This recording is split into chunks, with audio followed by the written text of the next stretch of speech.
Hello, good morning, students. Today is 2nd June, and we have to know about laws of refraction of light. In previous class, we had studied about what do mean by refraction. But one thing was left. What do mean by optical denser medium or optical rare medium? Okay, it is very simple. Let us clear first this thing. What is optical denser medium and what is optical rarer medium? Optical denser medium. Optical term is related to light. Optical rarer medium का मतलब क्या होगा? Medium का मतलब क्या भाई, आप समझ चुके हो. वाटर हो, ट्रांसपेरेंट मीडियम हो, वाटर हो, एयर हो, केरोसिन ऑयल हो, ग्लास हो, डायमंड हो, ऑल आर मीडियम. तो ऑप्टिकली रेयर मीडियम का मतलब क्या होगा? Such a medium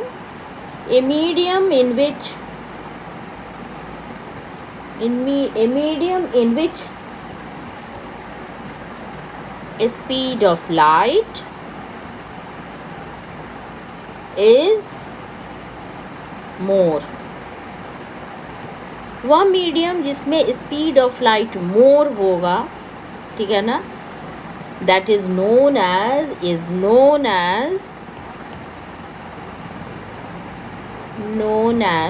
optically dense rarer medium.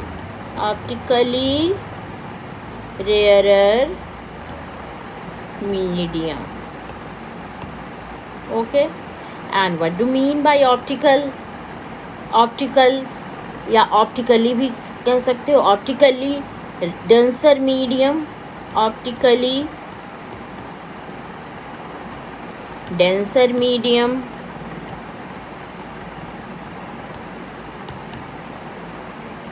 a medium, just reverse it, a medium in which speed of light is less is known as optically denser medium. तो बात clear हो गई कि भाई कोई मीडियम ऑप्टिकली डेंसर है तो no doubt क्या होगा, स्पीड ऑफ लाइट वहाँ कम हो जाएगा, और जहाँ वो रेयरर है उससे आसानी से लाइट पास करेगी, यानी कि वहाँ स्पीड ऑफ लाइट क्या होगा, फास्ट होगा. तो ये दो टर्म हम अच्छे से समझ गए हैं. और इस ऑप्टिकली एक्चुअली हम डिस्कस क्या कर रहे हैं कि ऑप्टिकल रेयर है या ऑप्टिकल डेंसर है, यानी ऑप्टिकल डेंसिटी की बात कर रहे हैं. तो ये ऑप्टिकल डेंसिटी या कहो कि कोई ऑप्टिकल रेयर है या डेंसर है, हम लोग किस टर्म में बात करेंगे? In terms of refractive index also बात करेंगे. तो आज के क्लास में हम लोग पहले लॉज ऑफ रिफ्लेक्शन क्यों ना देख लें.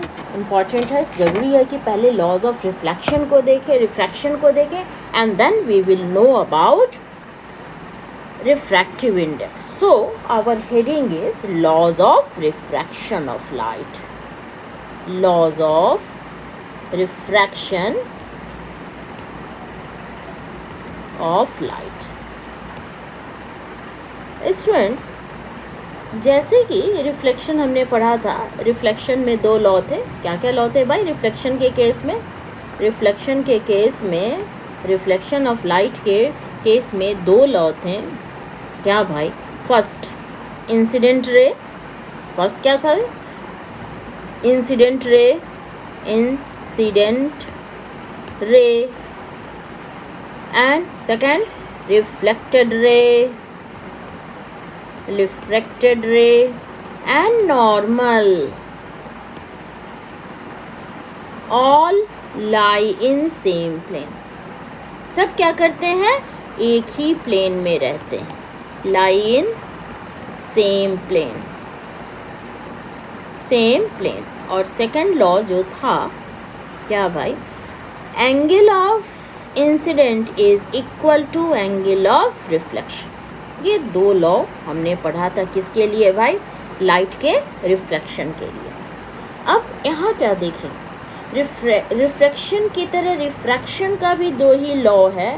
पहला लॉ क्या है, यही लॉ है भाई बच्चों, यही लॉ है कि इंसिडेंट रे, रिफ्रैक्टेड रे, अब बस रिफ्लेक्टेड की जगह क्या कहना है, refracted ray and normal all lie in the same plane.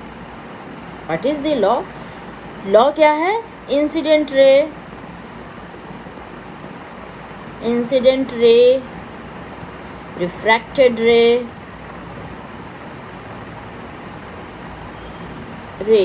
And normal all lie in the same plane।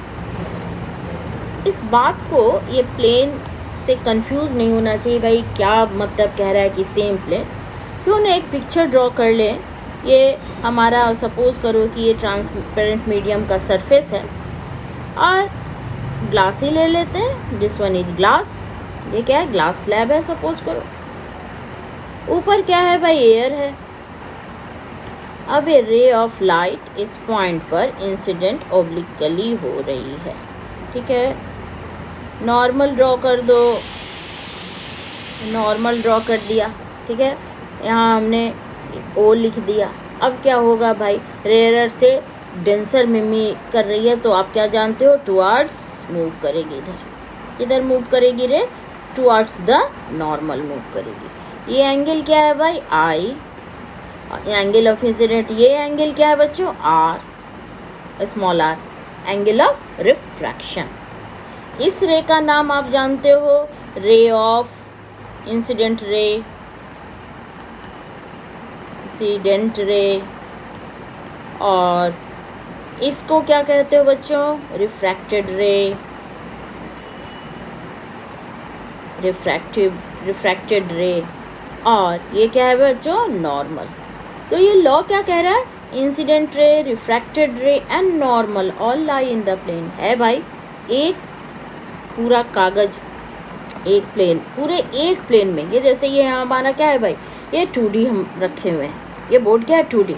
तो ये सारे rays, incident ray, refracted ray and your normal, they are lying in the same. यदि suppose करो कि हम इस plane को move करा दें, ठीक है, पॉसिबल है कि हम प्लेन को, इस कागज़ है, ये कागज़ की जैसा है, ठीक है ना, एक पेपर, ये पूरा मेरा बोर्ड ही है ना भाई, या एक पेपर पे इधर एयर है और इधर ग्लास रखे, ठीक है ना, ये ग्लास रखे और इस तरह ये फेनोमेनन हो गया।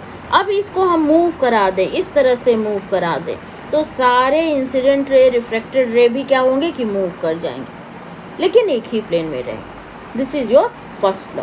यही हमारा फर्स्ट लॉ है कि incident ray, refracted ray and your normal all lie in the same plane. Now let us see what is second law. Second law क्या है भाई, योर सेकंड लॉ गिव्स, क्या देता है, गिव्स रिलेशनशिप, इसके बीच में relationship between angle of incidence and angle of refraction के बारे में ये एक रिलेशन देगा। रिफ्रैक्शन सेकेंड लॉ में हम क्या देखने जा रहे हैं, second law gives a relationship between angle of incident and angle of refraction. Okay, and this relationship was given by Snell, a scientist, and that's why your second law is known as Snell's law. Snell's का law. Now what is the law? No doubt किसके बारे में बच्चों, angle of incident and angle of refraction. तो snail साहब ने क्या कहा, उन्होंने क्या देखा कि भाई ये ट्रांसपेरेंट मीडियम है, दिस वन इज ट्रांसपेरेंट, ये नीचे मेरा ये क्या है भाई, ट्रांसपेरेंट मीडियम का हम सरफेस ड्रॉ किए और ये नॉर्मल 3 देखो बना दे रहे हैं, ये 3 नॉर्मल ड्रॉ कर दे रहे हैं कि 3 बार। 1 मिनट, इसको हटाइए। ये स्ट्रेट लाइन ड्रॉ करने के लिए मुझे कुछ करना पड़ेगा। बढ़िया स्ट्रेट लाइन ड्रॉ करना चाहते हैं तो ये लेते हैं, ये स्ट्रेट लाइन ड्रॉ कर दिया, ठीक है। अब नॉर्मल ड्रॉ कर रहे हैं, ओके। 3 जगह नॉर्मल ड्रॉ करके देखते हैं क्या क्या। 3 नॉर्मल ड्रॉ की, क्योंकि 3 बार हम क्या करेंगे, ये रे को लाएंगे, इंसिडेंट रे को फॉल कराएंगे। चलिए, पहला रे फर्स्ट केस में, केस 1 में, यहाँ क्या है, केस 1, ये केस 1 ले रहे सपोज करो, ठीक है। अब ये केस 1 में रे ऑफ लाइट आई, कहाँ पे इंसिडेंट होगी, ये भी पहले क्या तुम्हें सिखाया है कि नॉर्मल को हमेशा ये परपेंडिकुलर जो ड्रॉ किया डॉटेड लाइन से शो करोगे। जो सही काम है वो करना है। रे बनाते हैं तो एरो उस पर ज़रूर डालना चाहिए। तो क्या किया मैंने कि एक रे को फॉल करा रहे हैं, यानी कि एक तिरछे एक एंगल बनाते हुए, ठीक है, एक रे फॉल की, ठीक है। क्या किया, एक रे फॉल किया, क्या किया, एक एंगल बनाते हुए, किसके साथ, नॉर्मल के साथ। और वो क्या करती है, बेंड कर जाती है। चलिए हम इसको बेंड करा दे रहे हैं, इस तरह से बेंड करा दिए। गड़बड़ हो गया, हटा दीजिए इसको, रिमूव इट, इसको हाथी से रिमूव कर दें। यही स्मार्ट रिकॉग्निशन में यही सब दिक्कत होती है, लेकिन अगर सही ड्रॉ हो गया तो बहुत अच्छी बात। Straight line and this one is straight line. चलिए फर्स्ट क्लास आ गई। अब क्या कर रहे हैं, एंगल लो, क्या है एंगल, यहाँ देखिए, ये नॉर्मल के साथ ये एंगल बना रहा है, this one is angle of incident. ये फॉल ऐसे की, और इसके बाद क्या हुआ कि रिफ्रैक्टेड इंटरफेस पर बेंट होते हुए टुवर्ड्स नॉर्मल, बेंट होते हुए ये रिफ्रैक्टेड हो रही है। ये क्या हो गया, आर, ये वैल्यू क्या है, एंगल क्या है, एंगल ऑफ रिफ्रैक्शन। अब क्या स्नेल साहब ने किया था कि रे ऑफ लाइट, अब दूसरी जगह फिर रे ऑफ लाइट को ड्रॉप कराते हैं, इंसिडेंट कराते हैं, बट एंगल डिफरेंट एंगल के साथ। क्या भाई, डिफरेंट एंगल के साथ वो ड्रॉप करा रहे हैं लाइट को। चलो हम लोग भी वही काम करें, रे ऑफ लाइट को एक डिफरेंट एंगल से ड्रॉप करा रहे हैं, यानी कि मैंने इंसिडेंट एंगल का बदल दिया, इंसिडेंट एंगल ये बदल दिया, ठीक है। अब ये जो थोड़ा सा ये टेढ़ा हो गया है, रहने दो, कोई बात नहीं। और ये क्या होगा,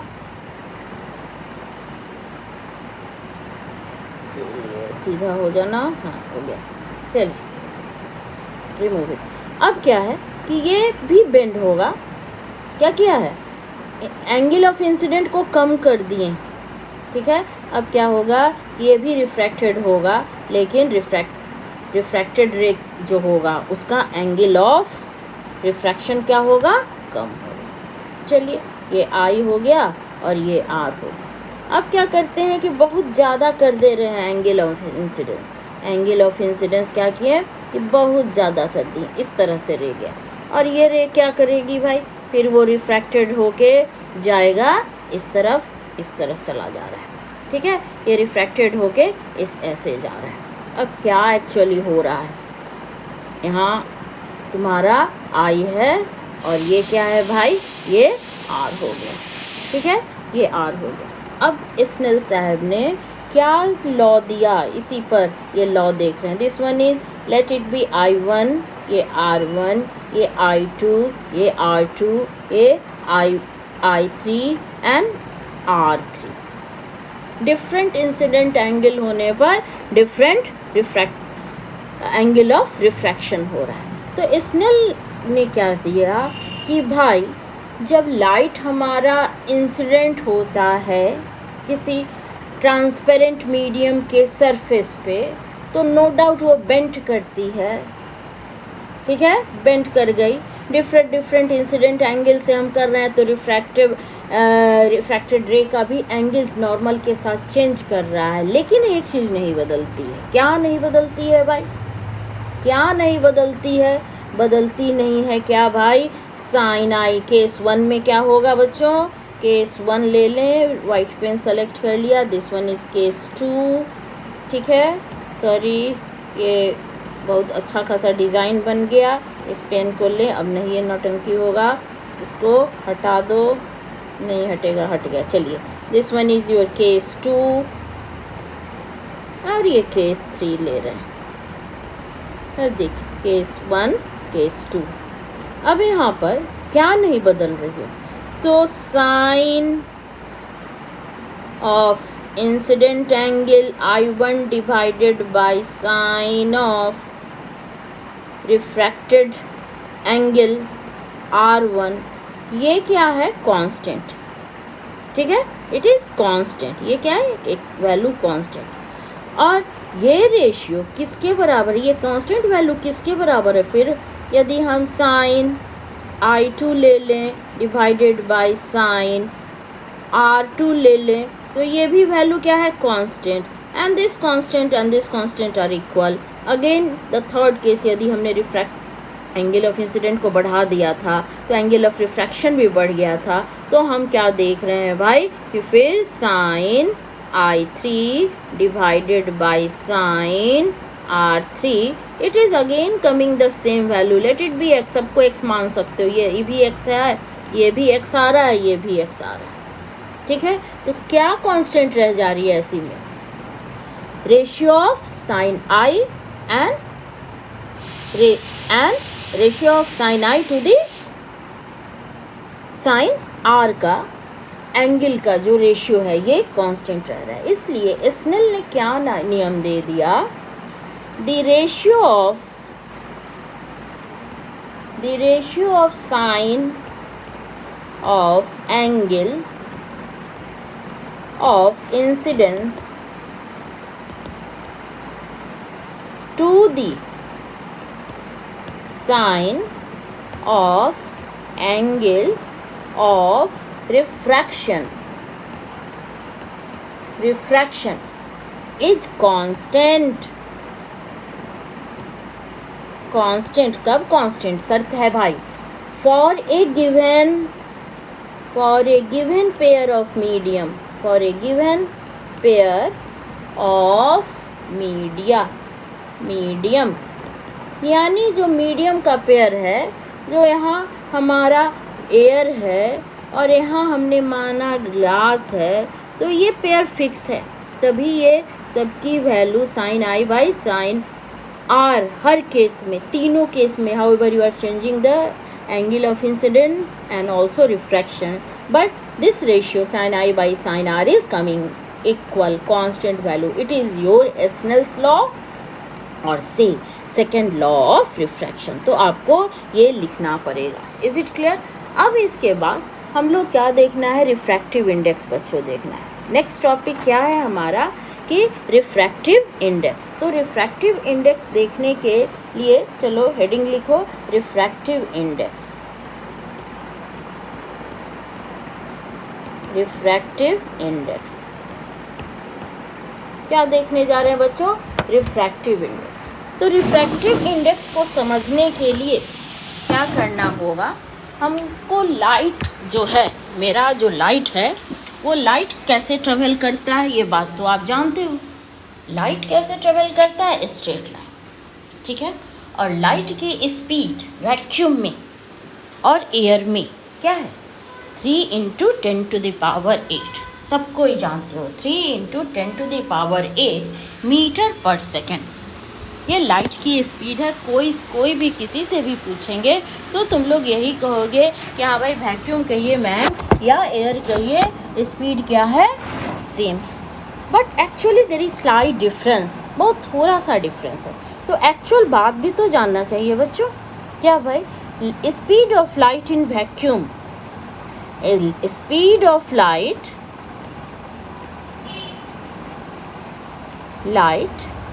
इन वैक्यूम क्या है, इट इज सबसे हाई वैक्यूम में ही होता है 2.9979 × 10⁸ metre second inverse, whereas speed of light in air, it is your 2.9970 into 10 to the power 8 metre second inverse. कहाँ जाके डिसमल के बाद यहाँ समझो कि अगर इसको हम राउंड फिगर लेते हैं तो थर्ड प्लेस में, अदरवाइज फोर्थ प्लेस में डिसमल के बाद अंतर हो रहा है, यानी बहुत कम अंतर हो। इसलिए यूजुअली चाहे लाइट हो, चाहे स्पीड ऑफ लाइट वैक्यूम में हो, ये वैक्यूम में हो या एयर में, हम क्या लेते हैं 3 × 10 to the power 8 metre second inverse. ठीक है, लेकिन यदि हम जान रहे हैं एक्चुअल वैल्यू तो तुम कहोगे ना भाई कि air is denser as compare to vacuum. सीधी सी बात है, वैक्यूम का मतलब क्या? What do mean by vacuum? कोई वैक्यूम यदि कह देता है तो क्या कहोगे? फ्री स्पेस, नथिंग, कुछ भी उसमें नहीं है, free space. What is this? Is your free space. Vacuum का मतलब है कि फ्री स्पेस, और फ्री स्पेस में लाइट की स्पीड सबसे ज़्यादा है, that is 2.9979 into 10 to the power 8 metre per second. और simply you can say that speed of light on in air, आराम से बोलो 3 × 10 to the power 8 metre second inverse. Okay, अब कौन सा मीडियम मेरा अधिक डेंसर है, ठीक है, या कौन सा मीडियम ज़्यादा है, या हम कहें कि कहाँ स्पीड ज़्यादा होगी, कहाँ कम होगी, इन सारी बातों को हम, कि मीडियम हमारा डेंसर है कि रेयरर है, ये किससे डिसाइड होता है? इसको डिसाइडिंग फैक्टर के लिए फैक्टर कौन है भाई? Refractive index. यानी कि एक term refractive index physical quantity introduce किया गया, और उसी रिफ्रैक्टिव इंडेक्स के बारे में हम पढ़ने जा रहे हैं। And fact is that your refractive index is of two types.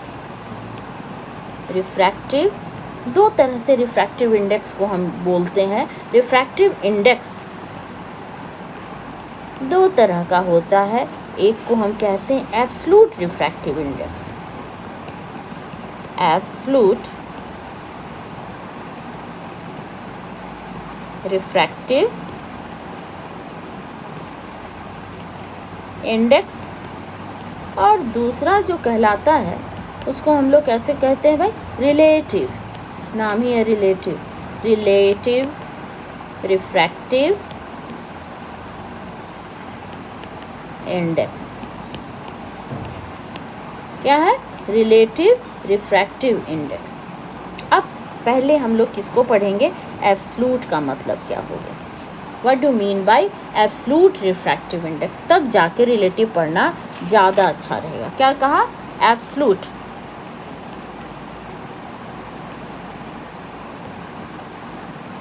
Refractive index. चलो, एब्सोल्यूट रिफ्रैक्टिव इंडेक्स की जगह हम लोग एक्चुअली रिफ्रैक्टिव इंडेक्स भी कोई कह रहा है, लेकिन वहाँ रिलेटिव की बात नहीं हम समझेंगे, हम क्या कहेंगे? एब्सोल्यूट के लिए ही। तो एब्सोल्यूट रिफ्रैक्टिव के प्लस में सिंपली कोई रिफ्रैक्टिव इंडेक्स कह रहा है तो ये सही रहता है। ठीक है, so what is absolute refractive index? Absolute refractive index, no doubt it is again ratio. ये भी हमारा क्या है? एब्सोल्यूट रिफ्रैक्टिव इंडेक्स क्या है भाई? It is also ratio. किसका रेशियो? राइट, डिफिनीशन पहले क्लियर कर लें। It is ratio of B speed of light in vacuum in vacuum या एयर। ठीक है, एयर छोड़ दीजिए, अभी वैक्यूम ही रहने दीजिए। ठीक है, it is ratio of speed of light in vacuum, okay, to the speed of light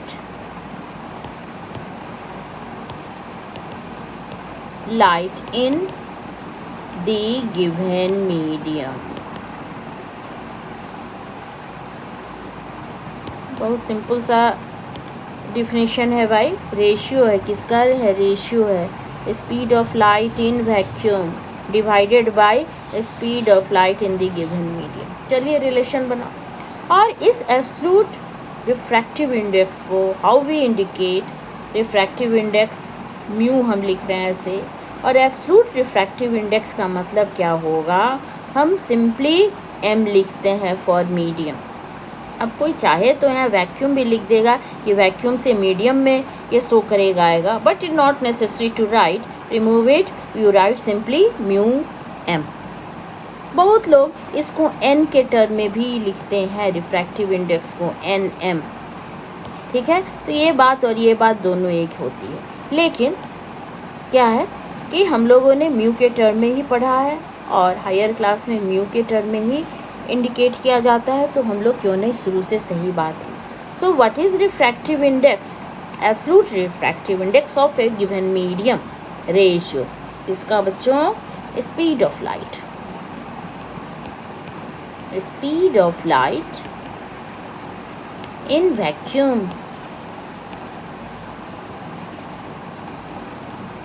in vacuum, okay. यहाँ एयर भी चलेगा, बार बार कह रहे हैं, एयर भी कोई लिख सकता है, ठीक है। Divided by speed of light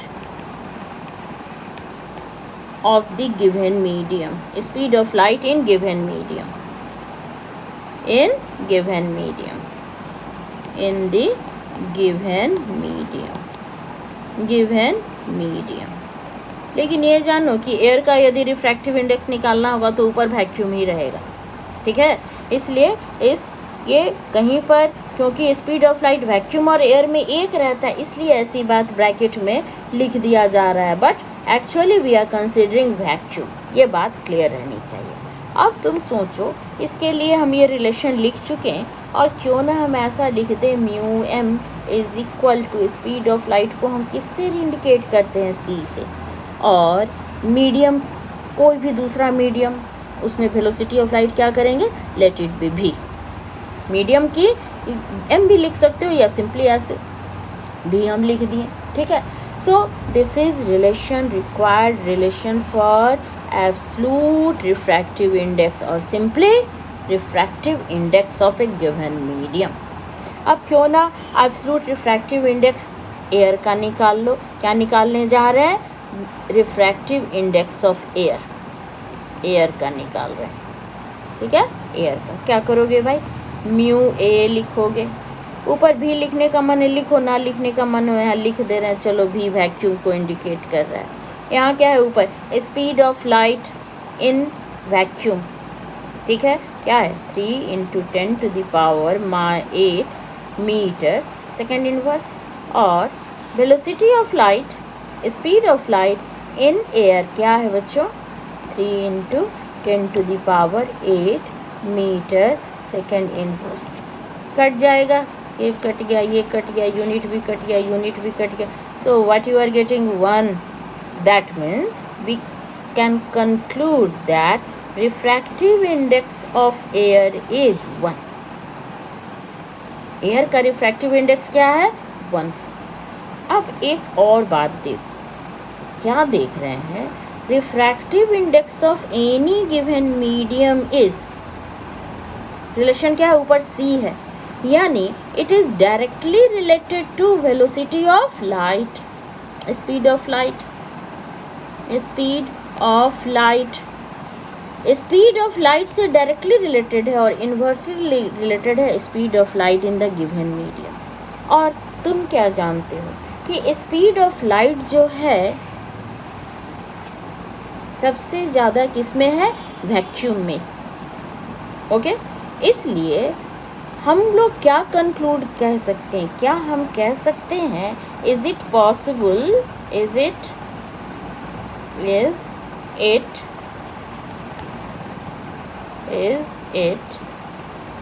possible that refractive index of any medium can be less than 1? Tell me, less than 1, क्या यह पॉसिबल है? लेस देन 1 हो, क्या यह पॉसिबल है? नो, नेवर, कभी नहीं पॉसिबल है, because refractive index of a medium is c/v। ऊपर स्पीड ऑफ लाइट है, नीचे ये, और स्पीड ऑफ लाइट हमेशा ज़्यादा होता है वैक्यूम में। अब ये ज़्यादा, स्पीड ऑफ लाइट वैक्यूम में ज़्यादा, तो नो डाउट क्या होगा भाई, ये रिफ्रैक्टिव इंडेक्स किसी भी मीडियम का क्या होगा, हमेशा रिफ्रैक्टिव इंडेक्स ऑफ किसी भी मीडियम का ऑलवेज ग्रेटर देन 1 होगा, लेस नहीं होगा। Is it clear? Absolute refractive index की बात कर रहे हैं, ठीक है। अब क्यों ना ग्लास का भी निकाल के चेक कर लो, रिफ्रैक्टिव इंडेक्स ऑफ ग्लास क्या होगा, म्यू ग्लास, ऊपर क्या है, velocity of light, you will write 3 × 10⁸ metre second inverse, and for glass you are knowing, मैंने पहले ही क्लास में बताया था, ये मीटर सेकेंड इनवर्स। सो क्या भाई, ये कट गया, ये कट गया, यूनिट कट गया, ये कट गया, now you are getting 3/2, that means 1.5। देखिए refractive index of glass is 1.5, ठीक है, ग्रेटर देन 1 है, ग्रेटर देन 1 है, एयर के रिफ्रैक्टिव इंडेक्स से क्या है, ये ग्रेटर। तो हम लोग इस तरह से रिफ्रैक्टिव इंडेक्स कैलकुलेट कर सकते हैं, बशर्ते speed of light in given medium पता हो, वो वैल्यू दी गई हो। अब इस रिफ्रैक्टिव इंडेक्स से क्या क्या हम कंक्लूड कर सकते हैं, कुछ कैरेक्टरिस्टिक की तरह पॉइंट वाइज हम देखें, सीधी सी बात है, ठीक है। फर्स्ट पॉइंट हम लिख रहे हैं, रिफ्रैक्टिव इंडेक्स यदि ज़्यादा होगा, if refractive index of medium is more high, ठीक है, कैसा मीडियम होगा, वो मीडियम क्या होगा, ऑप्टिकली डेंसर, उसकी यदि रिफ्रैक्टिव इंडेक्स की वैल्यू ज़्यादा है तो ऑप्टिकल डेंसर होगा, ऑप्टिकली मोर डेंसर होगा, मोर ऑप्टिकली, ठीक है ना, ऑप्टिकली डेंसर, ज़्यादा ऑप्टिकली डेंसर होगा, जितना ज़्यादा होगा, ठीक है, यानी ये भी हमारा ज़्यादा होगा, यानी कि ऑप्टिकल डेंसिटी से क्या मतलब हो गया, ये जो है डायरेक्टली रिलेटेड है किससे, ऑप्टिकली डेंसिटी से, ऑप्टिकली डेंसिटी से, ठीक है, डायरेक्ट रिलेशन। और वेलोसिटी क्या पढ़ा था, जितना ज़्यादा ऑप्टिकल डेंसिटी होगी नो डाउट वेलोसिटी कम हो जाएगी, यानी कि म्यू और एम में, ये म्यू एम में, that is refractive index of medium is inversely related to velocity of medium, ये वेलोसिटी ऑफ मीडियम हम ले रहे हैं, यानी कि म्यू जितना ज़्यादा होगा वेलोसिटी उतनी कम होगी, इसलिए वेलोसिटी की बात करें या स्पीड की बात करें, ठीक है ना, स्पीड की जब हम बात कर रहे हैं, भी की बात कर रहे हैं, तो ये भी क्या होगा भाई, ये ज़्यादा ऑफ डेंसिटी ज़्यादा, तो ये क्या होगा, ये उतना ही कम है। Is it clear?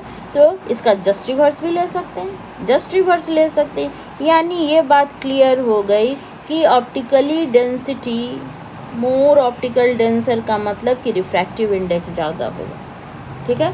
और कौन मीडियम रेयरर है, कौन मीडियम डेंसर है, किससे डिटरमाइन होगा भाई, रिफ्रैक्टिव उस सामान की, उस ट्रांसपेरेंट ऑब्जेक्ट की रिफ्रैक्टिव इंडेक्स से पता लगा लेंगे, ठीक है ना। और जिसका रिफ्रैक्टिव इंडेक्स ज़्यादा, यानी कि वो अधिक ऑप्टिकली डेंसर है, उसमें लाइट के स्पीड स्लो होगी, और जस्ट रिवर्स जहाँ ऑप्टिकली डेंसिटी रेयरर मीडियम हो जाए, रिफ्रैक्टिव इंडेक्स की वैल्यू कंपेयर करेंगे तो कम देख रहे हैं, तो वो लेस ऑप्टिकल डेंस होगा and velocity will be more, वहाँ लाइट तेज़ी से मूव करेगी। चलो अब और कुछ कैरेक्टरिस्टिक देखें, ये जो रिफ्रैक्टिव इंडेक्स है, रिफ्रैक्टिव इंडेक्स किस पर डिपेंड करता है, इतनी बात ना चीज़ पे तो देखें, डिपेंड्स अपॉन अपॉन नेचर, यही और नेचर मतलब अबंडेंस है कि क्या है, depends upon nature of material, nature of material and also on the wavelength, और इस बात को और क्लियर करेंगे नेक्स्ट क्लास में, वेवलेंथ और कलर ऑफ लाइट, इस पर डिपेंड करता है, ठीक है। और क्या रिफ्रैक्टिव इंडेक्स से हम लोग बात कर सकते हैं भाई, your refractive index no doubt characteristic property, हर ऑब्जेक्ट की, हर ट्रांसपेरेंट मीडियम की अपनी रिफ्रैक्टिव इंडेक्स होगी, ठीक है ना, ये बात हम आसानी से कहते हैं। अब एक और बात देख ले, ऑप्टिकल डेंसिटी जो है, नेक्स्ट पॉइंट क्या कह रहे हैं, optical density, optical density it is different from mass density, is different from the mass density, उसी समान, उसी चीज़ का कोई भी ऑब्जेक्ट है उसकी ऑप्टिकल डेंसिटी डिफरेंट हो है as compare to mass density. दोनों को ये नहीं कि एक तरह से नहीं लेना चाहिए कि डेंसिटी लगा हुआ है तो एक ही बात है, ठीक है ना, गलत काम हो जाएगा, ठीक है। फॉर एग्ज़ाम्पल कुछ सबस्टांस की ऑप्टिकल डेंसिटी ज़्यादा होती है लेकिन मास डेंसिटी कम होती है, या जस्ट रिवर्स, मास डेंसिटी ज़्यादा है और ऑप्टिकल डेंसिटी कम है। क्यों ना एग्ज़ाम्पल ले लें, जैसे वाटर और केरोसिन ऑयल लो, ये वाटर है एंड केरोसिन ऑयल लिया, ठीक है, तो केरोसिन ऑयल की डेंसिटी क्या है, लेस होती है, क्या, कौन सी density, mass density, D = m/v, ठीक है ना, मास डेंसिटी नाम इसलिए बोल रहे हैं, डेंसिटी। केरोसिन ऑयल की डेंसिटी क्या होती है, लेस होती है, और इसीलिए पानी के ऊपर फ्लोट कर जाता है, पानी के ऊपर, और इसकी डेंसिटी मोर होती है, मास डेंसिटी। लेकिन ऑप्टिकल डेंसिटी,